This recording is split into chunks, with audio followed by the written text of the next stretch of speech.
I want to take you out for a live look. That is downtown St. Pete. Blue skies, well, with a hint of gray, Amanda. You raised your eyebrows on that one right there. This midday, clouds are rolling in.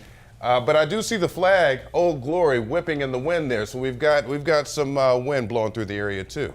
Oh yeah, that feels pretty nice out there actually. Because of that cloud cover, that's going to keep us a little bit cooler for today. So hey, that's our saving grace. We'll take whatever we can get, right? Especially since we still technically are in summer. I know that everybody's starting to break out the Halloween and Christmas decorations. Frank, I already know. I know you love doing that. I feel so seen. Yes, I'm calling you out because I know the holidays are right around the corner. We all want to see these temperatures drop. I have a little bit of good news that potentially may be coming pretty soon. But we see these temperatures are going to be a little bit cooler than normal. Let's get you over to the weather wall to dissect this forecast just a little bit more. So we do see that there is cloud cover. The clouds help to keep us cooler in general. We do have a little bit of sunshine now moving in, so that's good. Of course, Mahaffey Theater sky camera showing us 84 for your current air temperature, humidity at 82%, so feeling still pretty muggy outside for the most part. But I will say that the moisture levels, yes, they may be higher at the surface, but up above that, we actually have some drier air, and that's going to keep our rain chances really very limited all throughout the day today. Current visibility looking great. We see all these clouds are being streamlined in from the west to the east, and that's going to be the direction that our showers flow as well. So when you get those winds out of the west, that Gulf sea breeze, that's going to push all those showers from the coast to our inland zones. Right now, radar showing us, though, that drier air in the upper levels of the atmosphere over the moisture levels are basically just drying us out. That's going to lead us to really not see very much in terms of any rain chances. You can see there's a little moisture, but there's still drier air trying to move on in to our area. So that keeps our rain chances, again, at 30% today. So when and where can we see that 30%? Well, right around 2 o'clock, that's when we start to see that we have enough heating, the ingredients are active and in play, and we get some lighter showers polka dotting right here.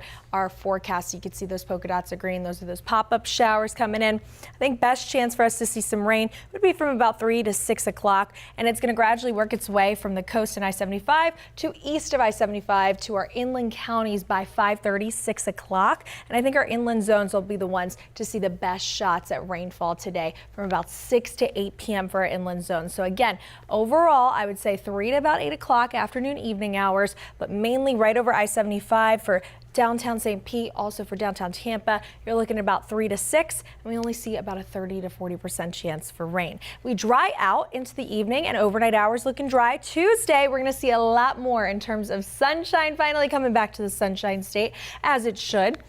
Heading into the afternoon, that's when we start to see the showers and storms activate once again. So it is going to be a dry morning followed up by a couple areas of showers and storms in there. So we do see for most of the area, we're pretty dry up until about 3 o'clock on your Tuesday, and they continue then to shove themselves over these showers and storms with that Gulf sea breeze over towards our inland zones by Tuesday night, and they fizzle out once again. But overall, I would just say this week, we're going to be drier than we typically are. So 90 on the board for you today.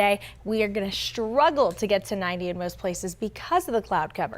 30% chance for rain today. Tonight, we drop that percentage down. Those rain chances trail off, and we get to 76. Tomorrow, we'll still see that 90 there. A little more sunshine. We'll be a little bit warmer in some areas, especially inland. And then we do see higher rain chances coming back as those humidity levels try to come back up. It's going to be difficult for them. Marine forecast showing us that we do have really great conditions out there, 1 to 2 feet. The one thing I want to remind you of, we do have our next full supermoon, a lunar eclipse, September 18th, right? And that is going to then initiate this, a king tide. That means the sun, the moon, the earth are all in alignment, so those tides are stronger.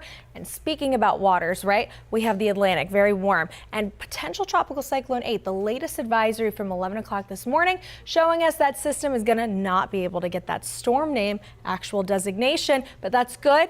Number one. Number two, it's going to bring rain to the Carolinas. For us, our rain chances are going to remain low, and we see that system actually could bring us some drier air heading into later on next week, and we might even get our first Florida fall front coming through in the next 10 days.